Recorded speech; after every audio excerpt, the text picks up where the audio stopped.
Om Swastiastu. Singgih Ratu Sulingge sane dahat suciang titiang semeton titiang sareng sami iki akeh saking SKPD Jokorden iki saking PMI yang tidak pernah henti-hentinya melaksanakan tugas mulia mengumpulkan darah yang sangat bermanfaat. Setetes darah itu bisa menyelamatkan manusia. Jadi ini adalah sesungguhnya ini kewajiban yang sangat mulia. Saya kira saya pernah mendengar kata-kata bahwa menyelamatkan satu manusia, nyawa satu manusia, itu lebih mulia dari membuat pagoda tumpang sieu. Ini sebenarnya kata-kata bijaksana oleh Konghucu sebenarnya ada bahasa Cinanya ini, bahasa Mandarinnya ada. Menyelamatkan satu manusia lebih mulia dari mendirikan pagoda tumpang sembilan gitu. Jadi seringkali kita tidak paham itu. Kita seringkali mengabaikan kemuliaan jiwa manusia untuk kepentingan-kepentingan lain yang mungkin bisa dianggap sebagai bagus juga mendirikan pagoda tumpang sieu, bagus juga. Tetapi lebih mulia kalau menyelamatkan satu nyawa manusia. Jadi karena itu sifatnya fisik ya. Jadi asal punya uang cukup buat pagoda tumpang sieu bisa. Tapi menyelamatkan satu manusia, satu nyawa manusia mungkin tidak semua orang bisa. Apalagi kalau menyelamatkan itu dengan hati yang tulus ikhlas, dengan lascarye. Medasar antuk manah lascarye, ning nirmale. Orang yang mendonorkan darahnya tidak pernah berharap siapa nanti yang akan diselamatkan oleh dia. Yang sendiri sudah pernah menerima darah orang. Ya, waktu operasi bulan Juli tahun 2012, bypass nih. Itu operasi bypass, perlu darah. Sehingga masuklah darah orang. Dan saya tidak tahu darahnya siapa itu. Sampai hari ini pun saya tidak tahu. Itu dipersembahkan oleh orang yang memang tulus ikhlas. Jadi saya mendukung apa yang dilaksanakan oleh PMI kita. Saya sendiri pribadi merasakan bahwa saya bisa diselamatkan dengan sebungkus darah itu. Dan saya tidak pernah tahu darahnya siapa itu. Mungkin orang kebetulan operasinya di Singapura, mungkin orang Singapura, mungkin orang dari mana, saya tidak tahu. Itulah kemuliaan orang yang menyumbangkan darahnya. Jadi sekali lagi saya mengapresiasi luar biasa upaya ini. Sehingga dengan demikian, belum lagi orang yang memang secara teratur menyumbangkan darahnya itu pasti akan lebih sehat dari yang lain. Jadi manfaatnya ganda. Manawa sewa, madawa sewa kan. Ya. Mengabdi, mengasihi umat manusia sama dengan mengabdi kepada Tuhan. Kan itu, ini mumpung wenten Ratu Sulingge soalnya. Guru saya dari dulu ini, beliau ini mulai dari Walaket yang dados Kapolda, beliau adalah pembimbing rohani kita. Beliau tahu persis bagaimana perjuangan kita membentuk tatanan kehidupan masyarakat Bali. Secara perlahan-lahan kita tata, mudah-mudahan generasi penerus kita bisa mewarisi tata kehidupan beragama yang jauh lebih baik. Dengan pemahaman yang jauh lebih murni tentang agama kita. Seringkali kita terbawa arus mainstream namanya, arus kuat yang mengarah kepada membuat seolah-olah kita ini seperti sangat mendewa-dewakan materi. Kalau karya itu tidak besar sekali, menghabiskan uang miliar katanya, dianggap bukan karya utama. Padahal ngumpulkan uang miliar itu, banyak masyarakat kita yang terbebani dengan sangat berat. Bahkan sampai berhutang, bahkan sampai jual harta, bahkan sampai bertengkar di antara keluarga. Kalau itu yang terjadi, saya yakin karya itu, yatnya itu tidak ada artinya sama sekali. Malah meninggalkan beban. Padahal seharusnya karya itu, yatnya itu meringankan beban. Tadi saya apresiasi ada keluarga yang mengumumkan bahwa akan ada upacara Fitra Yatnya dan Manusia Yatnya yang gratis. Jadi walaupun gratis ya, tetapi saya harapkan tidak itu dianggap mengurangi nilainya. Ah, ini gratis. Padahal sebenarnya itu adalah kewajiban. Kalau kita pelajari agama kita, Fitra Yatnya itu adalah kewajiban para sentana, putra-putri, kewajibannya untuk menyelenggarakan upacara untuk leluhurnya. Begitu juga nulungulanin, ngotonin, mepandes, itu kewajiban sang orang tua kepada anaknya.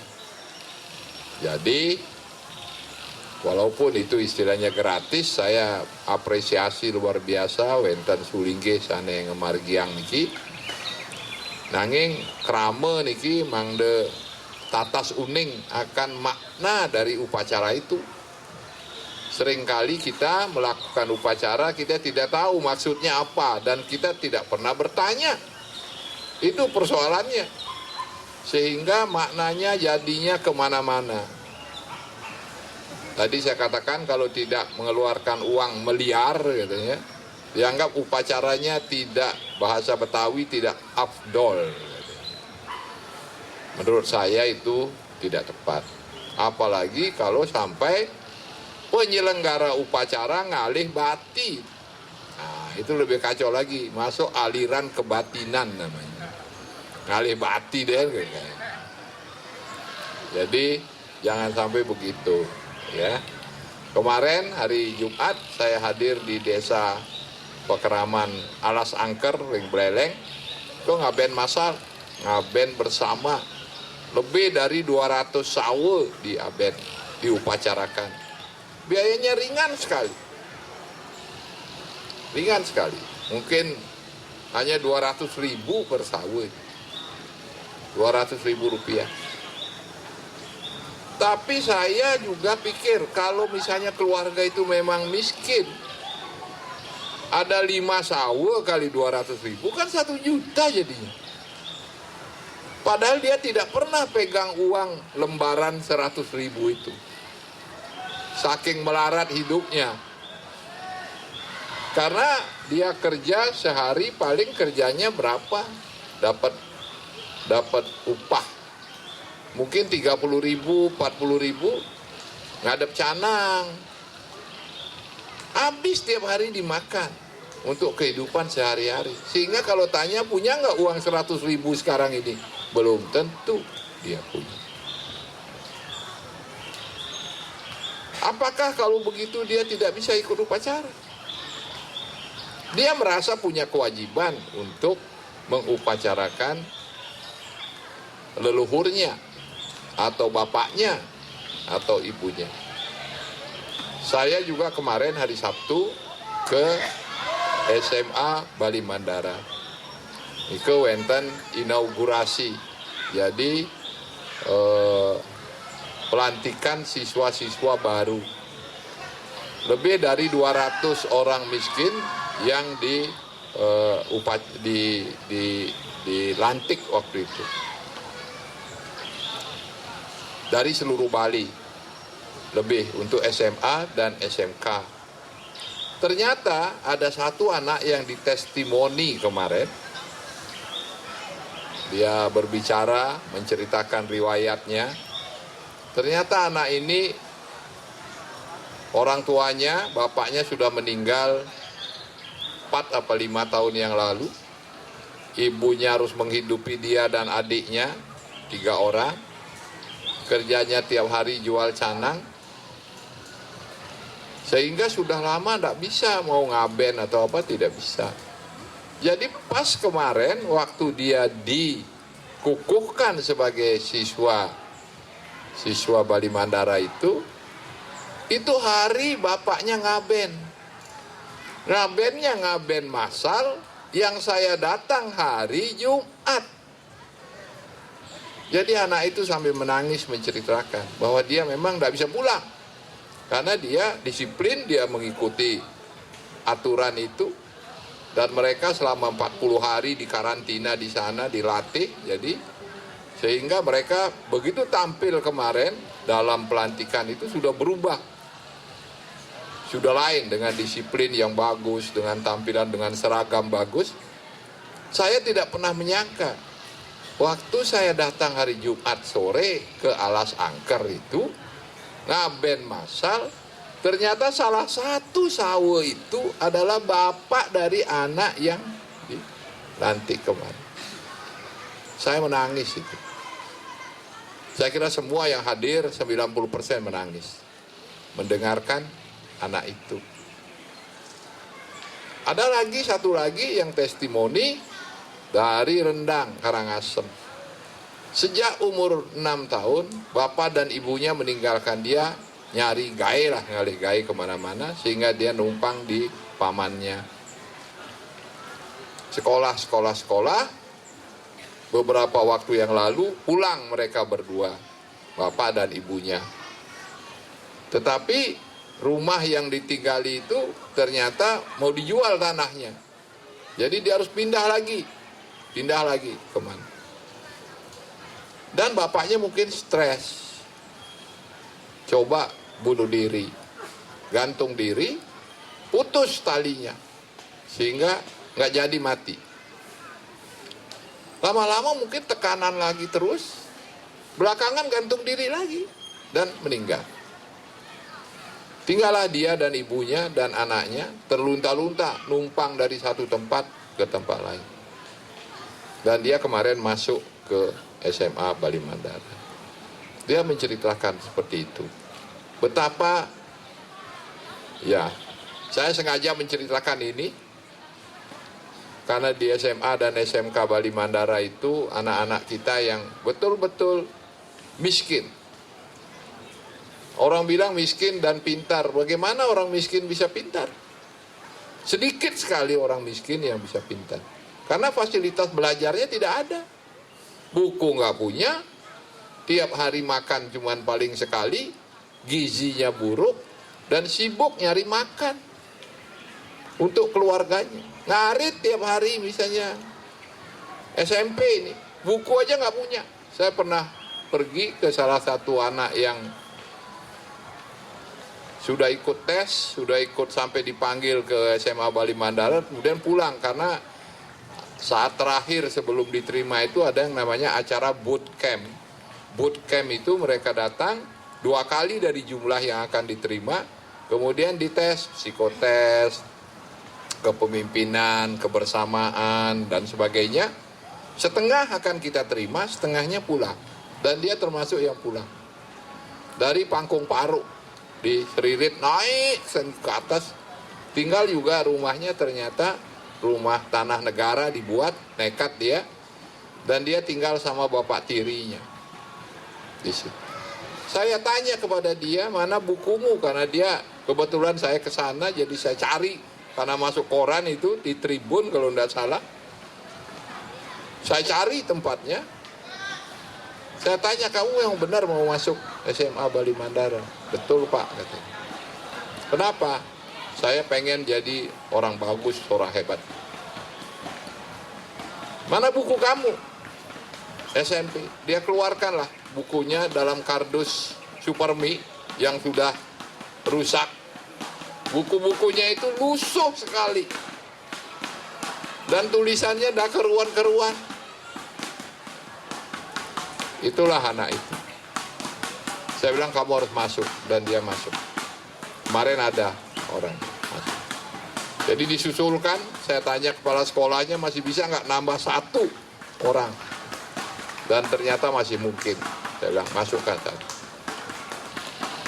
Itulah anak-anak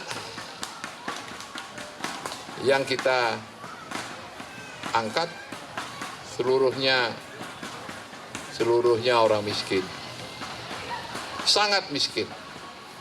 Karena waktu dipresentasi kepada saya oleh kepala sekolah dan Kadisdik, saya minta by name, by address dengan keluarganya dan foto rumahnya. Beberapa sudut, kamar mandinya kalau ada, kebanyakan tidak punya kamar mandi dan WC rumah itu. Pertanyaan saya kepada panitia, mana yang paling miskin dari semuanya? Itulah yang nomor urut 1, Mas. Yang kedua miskin, paling miskin, itu nomor 2. Jadi ukurannya adalah miskin. Pak, ini nomor miskin nomor 5, Pak, tetapi agak cacat. Matanya sebelah picek gitu. Masuk. Ada lagi sekian, agak idiot sedikit katanya. Masuk. Jadi ukurannya adalah miskin. Itulah saudara-saudara salah satu hal yang harus kita pikirkan. Di Bali masih ribuan anak seperti itu. Bukan ratusan, ribuan. Kita beruntung di sini bisa jalan, pakaian bagus, habis ini kita makan yang bagus. Beruntung. Tapi anak-anak itu tidak beruntung. Inilah mari kita pikirkan, kita fokus ya. SMA ini sudah berdiri sejak 2011, sudah namatkan 3 kali. Dan Astungkare hasilnya luar biasa. Dari 75 kali 3 siswa, 3 tahun, sekarang 28 orang di ITB. Diambil mereka. 1 sekarang di Swiss, magang di salah satu laboratorium nuklir terkemuka di dunia. Di Swiss, 1 orang. Orang Karangasem dari Manggis. 4 orang di India. 3 orang di Amerika. Selebihnya di UI, di Gajah Mada, di berbagai perguruan tinggi yang bagus. Yang lebih mengagumkan saya, Bapak Ibu, kemarin, mungkin ini juga Ratu Sulingge, Ampurayang di tiang niki, di tiang kemarin ke sana, menyaksikan mereka ini kan mempraktekkan transcendental meditation. Setiap hari 2 kali, pagi jam 6, 20 menit, sore jam 3, 20 menit. Di tiang kaget kemarin ke sana, mereka mempraktekkan the flying yogic. Jadi sudah bisa ngambang. Anak-anak ini, anak-anak kita, murid-murid. Dulu saya pikir ini khayalan. Ternyata tidak, itu kenyataan. Itu Pak Kadis Peternakan hadir kemarin di situ. Bagaimana mereka meditasi, bersila, naik.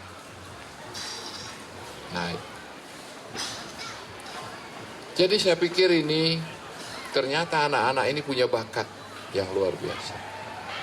Hanya kita memang harus memberikan ruang kepada mereka untuk mengembangkan bakatnya. Ini sedikit saya sampaikan. Itulah hasil kita. Karena dulu pertama kali saya mendirikan sekolah ini banyak ditentang orang. Karena biayanya gede banget hanya untuk ngurusi 75 orang miskin. Tapi mereka sekarang sudah bisa bawa.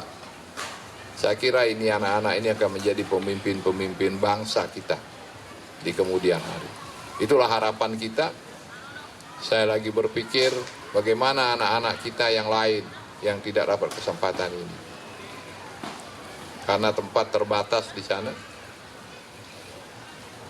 Jadi kalau orang baru bicara mengenai the full day school, saya kira full time kalau di sana, bukan lagi full day. Saya tidur di sana hari Jumat, tidur bersama siswa di sana. Jam 4:15 mereka sudah bangun. Udah kebiasaan mereka bangun jam 4:15 olahraga. Sambil hitung push up itu. Karena dia baru di sana 40 hari, jatahnya 1 hari nambah 1. Jadi sekarang sudah 45 kali dia bisa push up. Anak-anak itu 1, 2. Saya bilang 100 hari kamu di sini, kamu harus bisa push up 100 kali. Dan mereka bilang siap, mereka bisa. Saya tidur di sana, ikut sama siswa, dan merasakan bagaimana denyut kehidupan mereka. Jam 4:30 bangun, mereka olahraga semuanya. Selesai olahraga melaksanakan tugas masing-masing. Melaksanakan tugasnya masing-masing mereka. Ada yang nyapu, ada yang ngepel, ada yang nyari bunga untuk sembahyang dan untuk dekorasi. Saya keliling, saya lihat rupanya di pohon jepun itu ada anak-anak itu lagi ngambil manjat di atas. Itulah saya kira, mungkin itulah yang disebut manusiaatnya. Kalau kita hubungkan dengan kehidupan beragama kita, itulah sesungguhnya manusiaatnya itu. Nah, mari kita bersama melalui mimbar ini, saya mengajak kita semua untuk mengulurkan tangan. Mungkin ada anak-anak lain yang memerlukan bantuan kita, untuk kita angkat mereka. Karena kalau tidak kita yang mengangkat, mereka tidak mungkin mengangkat dirinya sendiri dalam situasi seperti ini. Karena mereka sibuk sehari-hari bagaimana makan, bagaimana menghidupi diri dengan bekerja seadanya, tanpa dasar pengetahuan yang cukup dan keterampilan yang cukup. Sehingga hidupnya dari hari-hari seperti ayam itu, ngekeh, matok, makan sekarang ini, ya udah segitu aja. Sehingga mereka kehidupannya tidak jauh beda dari hewan itu. Yang bisa mengangkat mereka adalah kita. Saya katakan terutama adalah pemerintah, berikutnya tokoh-tokoh masyarakat, para orang mampu, tokoh agama, tokoh pemuda. Mari kita berpikir ke sana. Itulah saya kira yang perlu saya sampaikan. Implementasi dari yatnya kita yang sesungguhnya adalah di sana. Tadi saya katakan, Bapak sudah menggerakkan orang-orang untuk donor darah. Saya katakan setetes darah itu bisa menyelamatkan nyawa manusia, dan itu lebih mulia dari membuat rumah ibadah yang semegah apapun. Itu saya kira demikian. Natu sulinggih ampura yang titiang yang wenten dan manut. Beliau ini guru saya sejak dulu yang selalu memberi semangat kepada saya untuk melakukan pembaharuan dalam kehidupan kita, melaksanakan swadharma kita, baik dharma agama maupun dharma negara. Inggih, puputang titiang untuk para mesanti. Om Santi Santi Santi.